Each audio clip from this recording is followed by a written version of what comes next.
Hello dear student, welcome to DNS my dear student. तो आपके लिए हम लाए हैं महात्मा काशी विद्यापीठ बीएससी बायो के आंसर की। आई होप आपने सारे क्वेश्चन अच्छे तरीके से अटेम्प्ट किए होंगे। तो आप एक बार अपने सारे जो क्वेश्चन जो अटेम्प्ट किए हैं एक बार उसको मिला लीजिएगा कि आपने नंबर ऑफ क्वेश्चन कितने राइट किए हैं या कितने रॉन्ग अटेम्प्ट किए हैं। ओके, तो सिंपल मैं आपको जितने भी मैंने कलर किया है उतने सारे क्वेश्चन जो है सही है। ओके एंड तो चलिए दोस्तों हम वीडियो स्टार्ट करते हैं। ओके एंड एनी कोई रिकॉर्डिंग हो तो आप कोई रिकॉर्डिंग रिक्वायरमेंट हो तो आप कमेंट सेक्शन में कमेंट कर सकते हैं। अगर आपको कोई क्वेश्चन में डाउट लगे तो आप सिंपल कमेंट कर दीजिएगा। ओके, तो मैं अगेन इसको रिव्यू कर दूंगा क्वेश्चन को। ठीक है, तो dear student first number question क्या बोल रहा है।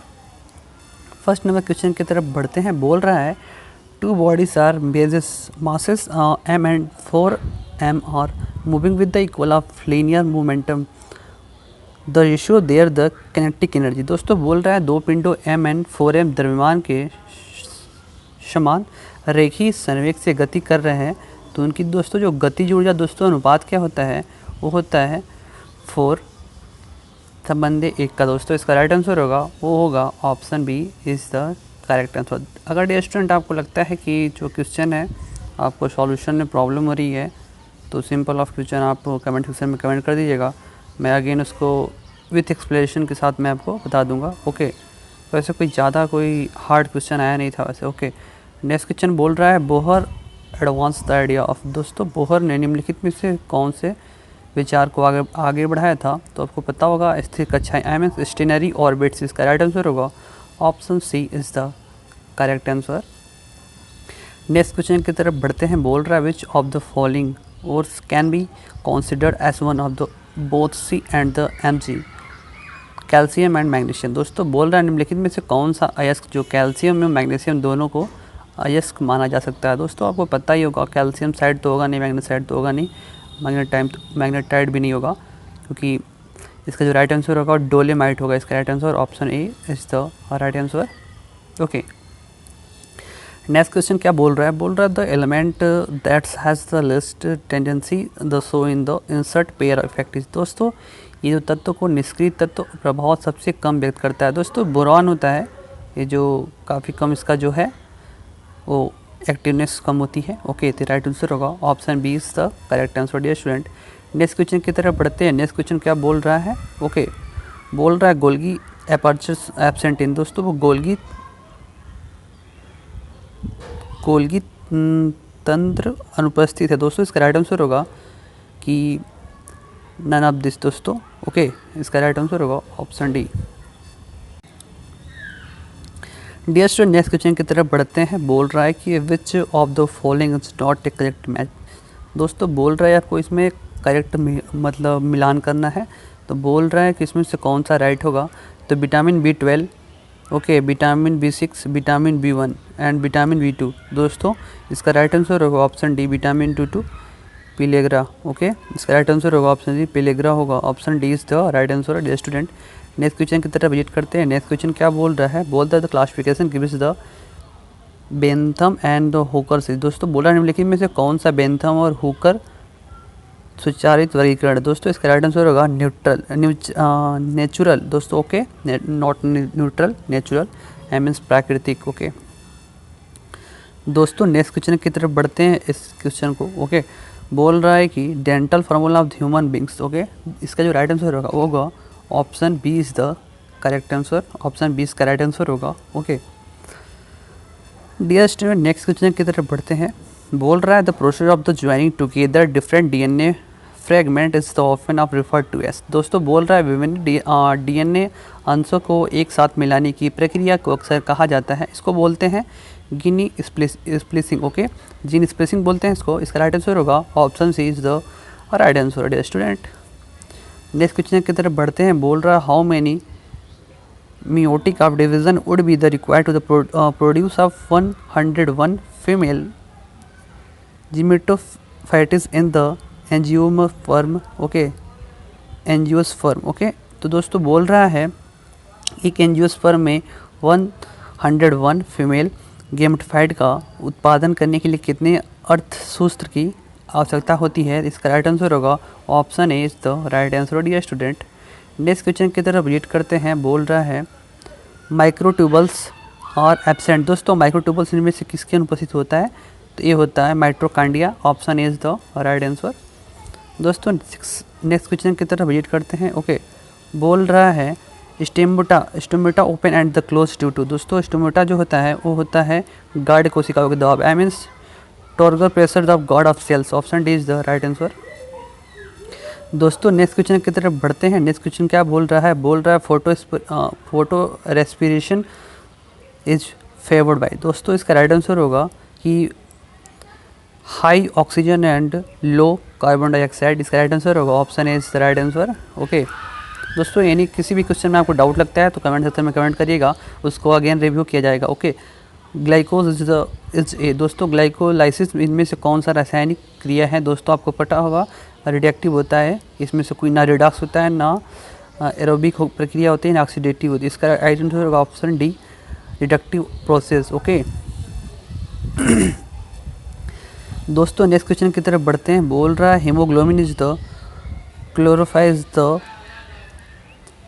Is the contain respectively. दोस्तों बोल रहा है हीमोग्लोबिन और क्लोरोफिल में क्रमशः दोस्तों क्या होता है? आपको पता होगा कि इसमें जो फेरिक एंड मैग्नीशियम होता है। ओके इसका राइट आंसर होगा option D is the right answer.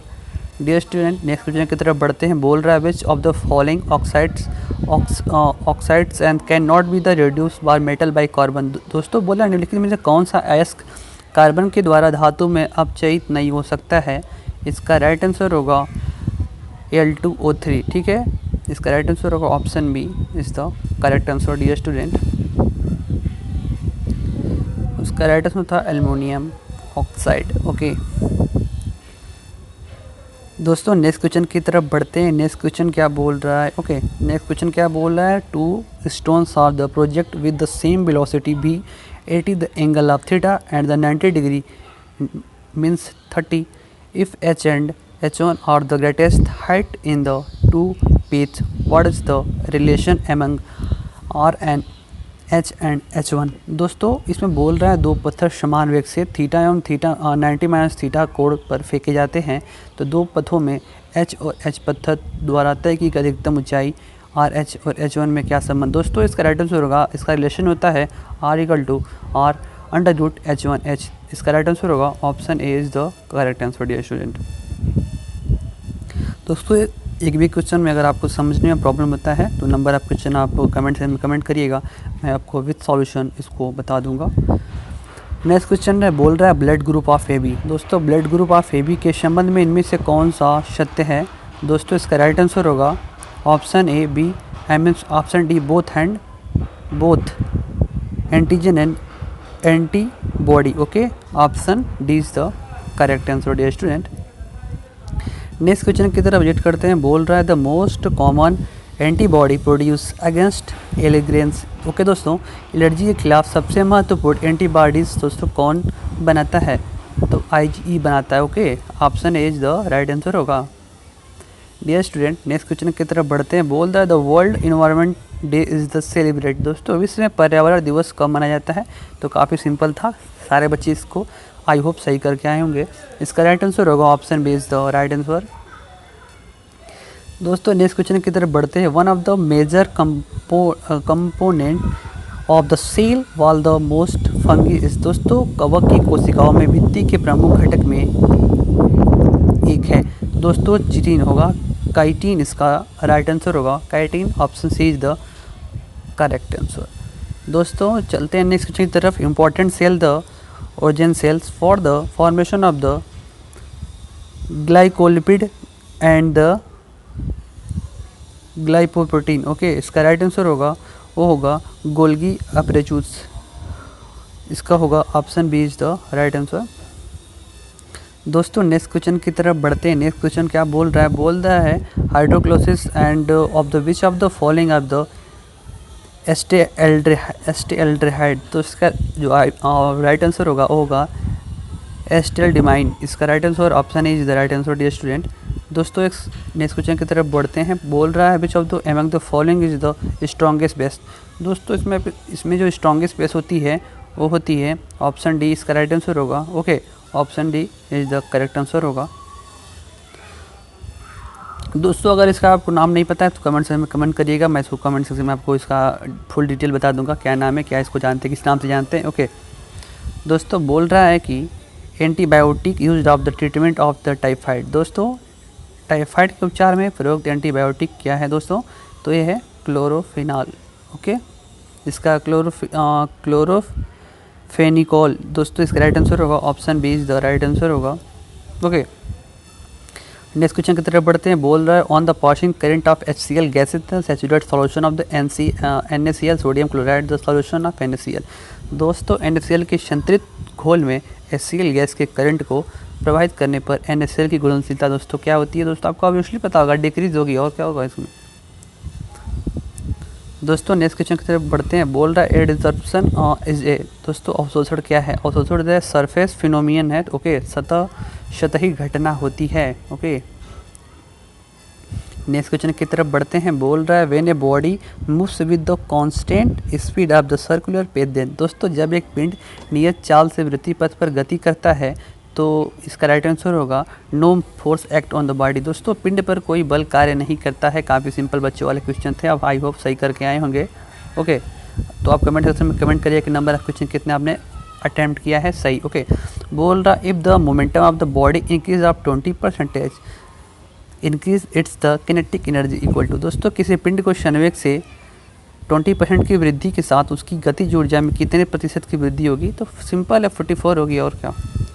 दोस्तों 39 की तरफ बढ़ते हैं। 39वां नंबर क्वेश्चन क्या बोल रहा है? Bernoulli equation of the applicable point. दोस्तों ये भी काफ़ी बच्चे वाले क्वेश्चन थे, ठीक है। तो बर्नौली प्रमेय आपने सिंपल पढ़ा होगा कि धारा रेखी गति होता है, ठीक है, स्ट्रेट लाइन होती है गति इसकी। बच्चे वाले सारे क्वेश्चन थे, आई होप आपने सारे क्वेश्चन सही किए होंगे।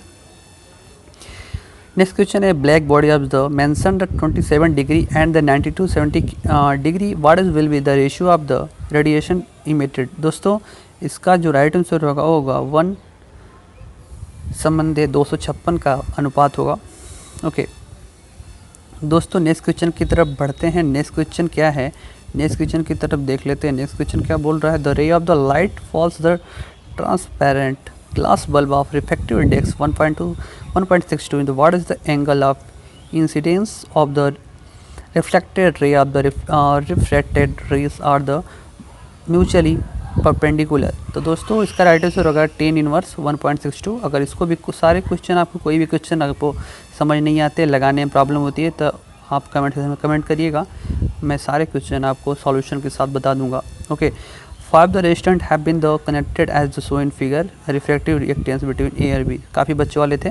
ओके, तो व्हीटस्टोन ब्रिज आपने पढ़ाई होगा तो आप सिंपल कर ले जाएंगे, बीच वाला शॉर्ट हो जाएगा। ओके, जो बीच वाला 7 है शॉर्ट कर दीजिएगा, सिंपल आप इसको फाइंड कर लेंगे। नेक्स्ट क्वेश्चन की तरफ बढ़ते हैं। बोल रहा है कि the major pollutant from the automobiles executes. दोस्तों ऑटोमोबाइल में प्रदूषण कार दोस्तों आपको पता है कार्बन मोनोऑक्साइड होती है, काफ़ी जहरीली गैस होती है, आपको काफ़ी नुकसानदायक होती है।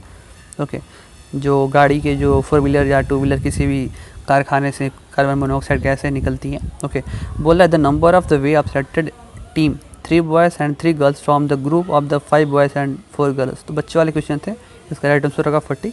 जो सिंपल क्वेश्चन मैं आपको तुरंत बता दे रहा हूँ। ओके, आई होप आपको ए बी क्वेश्चन किया हो गया, आपने find the odd number find करना था, इसका राइट आंसर होगा 40। 35 का जो राइट आंसर होगा वो होगा Saturday. Option B is the correct answer dear student.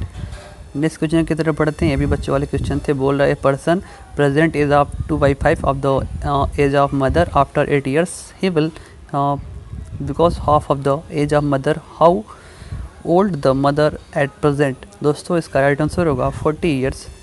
Okay दोस्तों नेक्स्ट क्वेश्चन की तरफ बढ़ते हैं। ओके, द बोल रहा है the time period of the particle of the executing SHM is the double then. दोस्तों सरल आवर्त गति करते हुए एक पृथक कण का आवर्त काल दुगुना कर दिया जाए तो क्या होगा? दोस्तों फ्रीक्वेंसी बिकम हाफ। दोस्तों फ्रीक्वेंसी होती है, फ्रीक्वेंसी प्रोपोर्शनल टू टी होती है। ओके, तो फ्रीक्वेंसी बिकम्स हाफ हो जाएगी। राइट आंसर नेक्स्ट क्वेश्चन की तरफ बढ़ते हैं। बोला calculate the refractive index of glass with the respect of water. It is the given that the refractive index of the glass water with the respect to air 3/2 and 4/3 respectively 9/8 होगा। Simple कर लीजिएगा, कोई ज़्यादा है नहीं, 3/2 + 4/3 करेंगे तो simple आ जाएगा, कोई इतना भी नहीं था कि आप इसको नहीं कर पाएंगे। ये तो बच्चे वाले क्वेश्चन थे। The time constant CR circuit, दोस्तों CR परिपथ का जो कॉन्स्टेंट होता है वो CR ही होगा। राइट आंसर ऑप्शन सी होगा। नेक्स्ट क्वेश्चन की तरफ बढ़ते हैं। बोल रहा है the change in the focal length of the lens, the convex length of the local length, focal length sorry for that 20 centimetre and the reflecting index for 1.5 is the immersed in the water having the reflective index. तो दोस्तों का right answer होगा, आप अपने through से कर लीजिएगा, अगर नहीं आता है तो आप कमेंट करिएगा। इसका राइट आंसर होगा option C is the right answer. दोस्तों नेक्स्ट क्वेश्चन की तरफ बढ़ते हैं। ठीक है, बोल रहा है the stability of the carbonium ion depends upon, दोस्तों जो इसका जो राइट आंसर होगा option C the inductive effect and the hyper conjugate effect on the attach group. Right answer C. दोस्तों नेक्स्ट क्वेश्चन की तरफ बढ़ते हैं। Which of the following is not a nucleophile. Okay, nucleophile नहीं दोस्तों है, तो आपको पता होगा BF3 होगा, ये काफ़ी अपवादित है। ओके, नेक्स्ट क्वेश्चन की तरफ बढ़ते हैं। बोल रहा है the a mixture of acetone of the methanol can be separate by, दोस्तों बोल रहा है एसीटोन एवं मेथनॉल के मिश्रण को किस प्रकार की पृथक्कृत किया जा सकता है। दोस्तों आपको पता होगा फ्रैक्शनल ऑफ डिस्टिलेशन यानी कि प्रभाजी आसवन के थ्रू द्वारा हम अलग कर सकते हैं। नेक्स्ट क्वेश्चन बोल रहा है which of the following is not a organometallic of compound, दोस्तों आपको पता होगा तो इसका राइट आंसर होगा C2H5ONa। ओके दोस्तों नेक्स्ट क्वेश्चन की तरफ बढ़ते हैं। नेक्स्ट क्वेश्चन क्या बोल रहा है। नेक्स्ट क्वेश्चन जो है इस circular current carrying coil has the radius of the R distance from the center of the coil on the axis where is the magnetic induction will be 1/8 of the its value of the center of coil is the right answer होगा R/√3, इसका right answer होगा।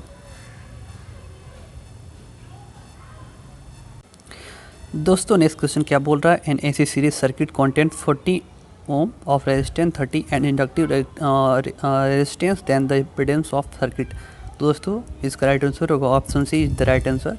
दोस्तों next question की तरफ बढ़ते हैं। बोल रहा है प्रेशर से, दोस्तों आपको बताना था कि जो दाब क्या होता है, वो वेक्टर होता है स्केलर होता है, तो सिंपल था, आपको पता है स्केलर होता है प्रेशर। ओके, स्केलर का मतलब होता है कि उसमें डायरेक्शन होता है, रिजल्ट नहीं होता है। ओके, तो राइट आंसर होगा option is the right answer. दोस्तों लास्ट क्वेश्चन की तरफ बढ़ते हैं। बोल रहा है the radius of the earth is strings of the 1% the acceleration due to the gravity on the surface would be mass remaining of constant. Okay dear student, तो बोल रहा है यदि पृथ्वी की त्रिज्या 1% से सिकुड़ जाती है यानी कि सैचुरेट हो जाती है तो पृथ्वी की सतह का गुरुत्वीय त्वरण दोस्तों क्या होगा, तो 2% ही निकल जाएगा डियर स्टूडेंट। अगर दोस्तों अगर एक भी क्वेश्चन आपको लगता है रॉन्ग है तो आप सिंपल कमेंट सेक्शन में कमेंट करिएगा नंबर ऑफ क्वेश्चन बता के। ओके, तो एक बार फिर से अगेन रिव्यू किया जाएगा। और अगर आप किसी भी क्वेश्चन को आपको सॉल्व करने में प्रॉब्लम होती है तो सिंपल आप कमेंट करिएगा, मैं सारे क्वेश्चन आपको सॉल्व कर सकता हूँ। ओके, तो आई होप आपने सारे क्वेश्चन अच्छे तरीके से अटेम्प्ट किए होंगे। दोस्तों thanks for watching this video दोस्तों।